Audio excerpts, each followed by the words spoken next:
হযরতে মুসা আলাইহিস সালাম একদিন আল্লাহকে জিজ্ঞাসা করলেন, হে আল্লাহ তাআলা, আমার অনুসারীদের মধ্যে কে সবচেয়ে বড় পাপী?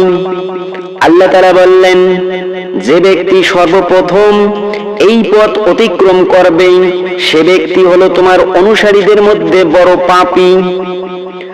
আল্লাহর কথা অনুযায়ী হযরতে মুসা আলাইহিস সালাম বসে আছেন। কিছুক্ষণ পর দেখলেন এক ব্যক্তি ছোট্ট একটি ছেলেকে কোলে করে পথ অতিক্রম করছে। হযরতে মুসা আলাইহিস সালাম বুঝে ফেললেন এই সেই বড় পাপী। হযরতে মুসা আলাইহিস সালাম আবার আল্লাহ তাআলাকে বললেন, হে আল্লাহ, এখন আমাকে সবচেয়ে নেককার মানুষটিকে দেখান। আল্লাহ তাআলা বললেন, সূর্য ডুবার সাথে সাথে যে লোকটি তোমার পূর্বস্থান দিয়ে চলে যাবে সে হলো সবচেয়ে নেককার। হযরতে মুসা আলাইহিস সালাম এবার সূর্য ডুবার বেশ আগে থেকেই বসে রইলেন।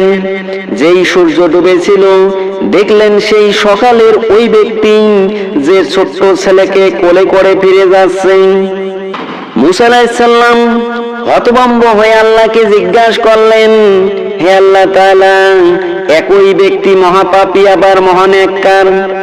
আল্লাহ বললেন, হে মুসা, সকালে যখন এই ব্যক্তি ছেলেকে সাথে নিয়ে তোমাকে অতিক্রম করে জঙ্গলে প্রবেশ করলো তখন তার কোলের ছেলেটি বাবাকে প্রশ্ন করেছিল, বাবা, এই জঙ্গল কত বড়? বাবা উত্তরে বলেছিল, অনেক বড়। ছেলে আবার প্রশ্ন করলো, বাবা, জঙ্গল থেকে কি কোনো বড় কিছু আছে? তখন বাবা বলেছিল, হ্যাঁ বাবা, ওই যে পাহাড়, জঙ্গল থেকে অনেক বড়। ছেলে পুনরায় প্রশ্ন করলো, বাবা, পাহাড় থেকে কি বড় কিছু আছে? বাবা বলল, আছে ওই আকাশ।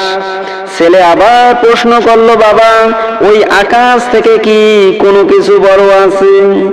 সেই ব্যক্তি বলল, বাবা, হ্যাঁ, আমার পাপ এই আকাশ থেকে অনেক অনেক গুণ বড়।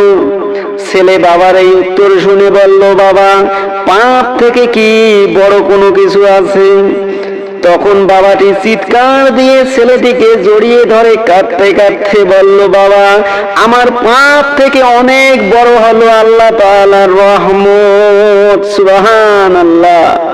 আল্লাহ তাআলা বললেন, হে মুসা, এই ব্যক্তির পাপের অনুভূতি অনুশোচনা আমার এতই পছন্দ হয়েছে যে সবচেয়ে পাপী ব্যক্তিকে সবচেয়ে নেককার ব্যক্তি বানিয়ে দিয়েছি।